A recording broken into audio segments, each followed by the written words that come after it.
مسکرائیے کہ آپ لکھنؤ میں ہیں۔ لکھنؤ میرے سینے میں آباد ہے، میرے حافظے میں محفوظ ہے، صرف اس لیے کہ جو 2008 سے 2014 تک مجھے پناہ دیے رہا۔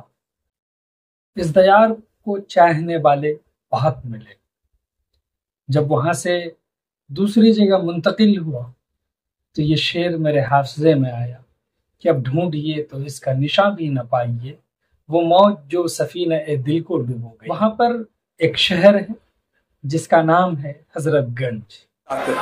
گنج کو حضرت گنج کیوں کہتے ہیں؟ حضرت گنج صرف ایک بازار نہیں، یہ لکھنؤ کی روح ہے، کیونکہ گنج کا مطلب ہی ہوتا ہے بازار، خزانہ، اور حضرت احترام کا لفظ ہے۔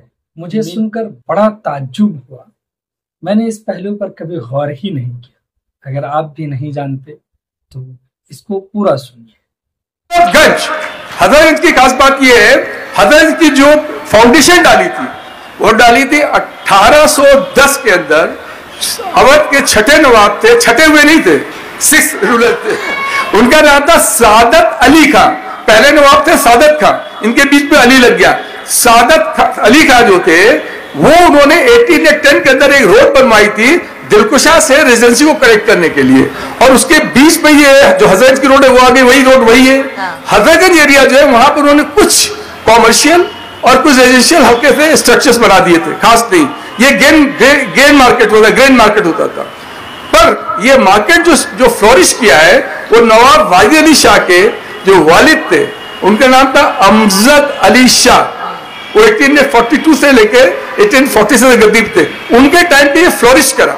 اور امجد علی شاہ کی خاص ریلیجس پرسن، ان کے time chief of the judiciary بھی ریلیجس لوگ تھے، مطلب تمام ایڈمنسٹریشن میں لوگ بیٹھے تھے، تو لوگ ان کو عزت دینے کے لیے امجد علی شاہ کو حضرت کہتے تھے، حضرت۔ اس کے بعد میں جب ان کا انتقال ہوتا ہے تو ان کو حلواسیہ کے ٹھیک، حلواسیہ دیکھا آپ لوگوں نے، حلواسیہ کے ٹھیک سامنے مقبرہ سے کہتے ہیں، وہ سترآباد امام باڑہ ہے، اس میں ان کو دفن کیا گیا۔